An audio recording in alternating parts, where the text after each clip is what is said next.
Le remède d'urgence de Bach. Des fleurs pour apaiser vos émotions. Le remède d'urgence fait partie de la série des élixirs floraux ou quintessence du docteur Bach. Ce docteur, qui vivait au début du XXe siècle, a mis au point 38 élixirs à partir de pétales de fleurs. Le procédé? Les pétales de fleurs sont mis à macérer dans de l'eau pure, exposée au soleil. L'eau est ensuite récupérée, et comme en homéopathie, elle est diluée dans de l'alcool pour la conserver. Cette eau est imprégnée du message vibratoire correspondant à chaque fleur, ayant une correspondance avec les 38 émotions répertoriées par le docteur Bach. Ces quintessences agissent ainsi sur la sphère émotionnelle des êtres humains, mais aussi des animaux et des plantes.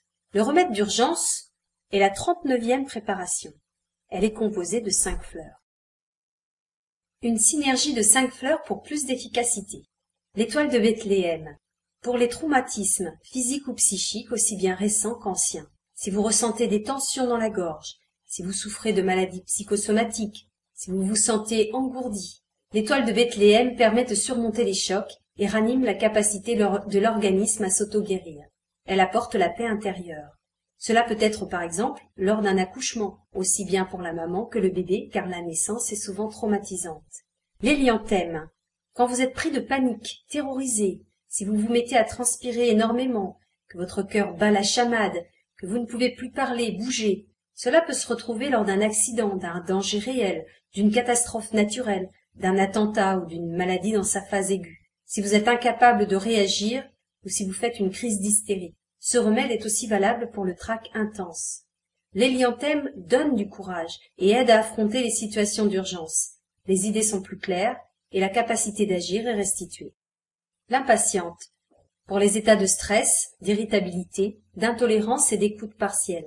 Si vous vous mettez facilement en colère, si vous ne supportez pas la lenteur des autres, si vous souffrez de tensions musculaires, de crampes, de troubles de la digestion et d'insomnie.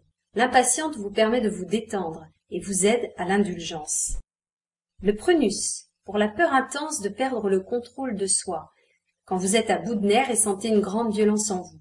Également quand vous êtes si désespéré que vous êtes au bord de la dépression nerveuse. Quand vous vous sentez agressif. Le prunus aide à retrouver l'équilibre et apporte plus de maîtrise de soi. Il renforce le mental.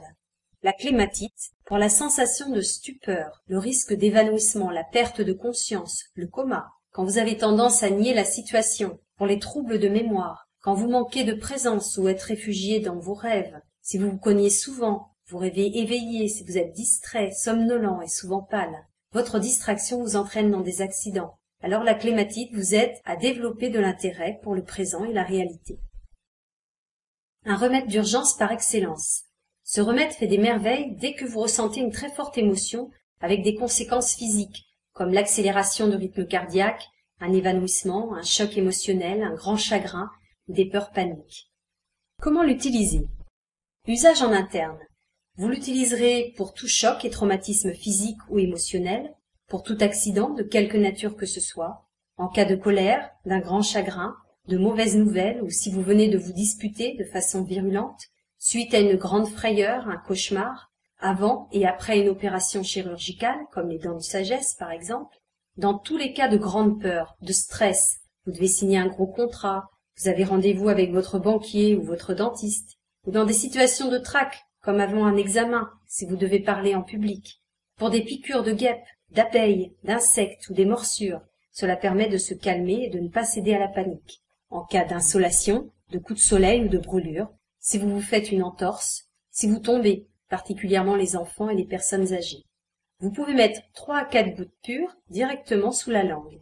Si le goût est trop fort, vous pouvez verser 3 gouttes du remède dans un peu d'eau et le boire en laissant la préparation quelques secondes dans la bouche. Choisissez ce qui vous convient le mieux, suivant votre situation. Petite astuce, si vous ne pouvez pas avaler, humectez vos lèvres, vos gencives, la zone derrière vos oreilles et l'intérieur de vos poignets. Pour le prendre, commencez d'abord 3 fois toutes les 5 minutes, puis 3 fois toutes les quarts d'heure, puis suivant la gravité, toutes les demi-heures, toutes les heures, et espacées dans le temps. Ces prises ne doivent cependant pas se répéter sur trop de jours, car ce remède est, je le rappelle, un remède d'urgence. Usage en externe. Il est à utiliser en cas d'évanouissement, de convulsions soudaines, de coma. À ce moment-là, humectez les lèvres, les gencives, derrière les oreilles et le creux des poignets. Pour le bébé qui vient de naître, à appliquer comme précédemment, Pour les brûlures, les coups de soleil, utilisez ici la pommade qui existe. Sur l'eczéma, les boutons, vous pouvez diluer quelques gouttes dans votre crème ou votre lotion de soin. Sur les piqûres, sur les hématomes, ainsi que l'élixir d'arnica qui ne fait pas partie de la gamme de Bach. En cas d'érythème fessier ou d'escar, sous forme de pommade. Vous pouvez préparer des compresses tièdes ou froides. Vous pouvez aussi baigner la zone douloureuse, 6 gouttes dans un demi-verre d'eau en général, ou carrément prendre un bain complet pendant 20 minutes, à raison de 10 gouttes dans l'eau de la baignoire. Répétez l'opération plusieurs fois sur plusieurs jours. Il est possible de combiner usage interne et usage externe. Conclusion. Tout le monde peut en bénéficier, que ce soit les adultes, pour la panique au travail, une mauvaise nouvelle, les ados, pour le stress à l'examen, les enfants, pour les cauchemars, les bébés, pour les chocs, les animaux, après une bagarre entre chiens par exemple, et même vos plantes d'intérieur, si vous aviez oublié de les arroser et qu'elles ont perdu de leur verdeur par exemple. Vous pourrez constater que cela marche plus rapidement avec les enfants et les animaux, car leur mental ne fait pas barrage, et ils n'ont aucune idée préconçue. Alors si j'ai un dernier conseil à vous donner, lâchez prise, faites confiance, et vous serez surpris de la grande efficacité de ce remède. Glissez le flacon dans votre sac ou une poche pour l'avoir toujours sous la main. Par contre, ne l'exposez pas de trop forte chaleur et stockez-le loin de votre téléphone portable qui nuirait à son efficacité. Dernier rappel, n'utilisez ce remède que sur du court terme et secouez toujours le flacon avant de l'utiliser. Cela redynamise le contenu.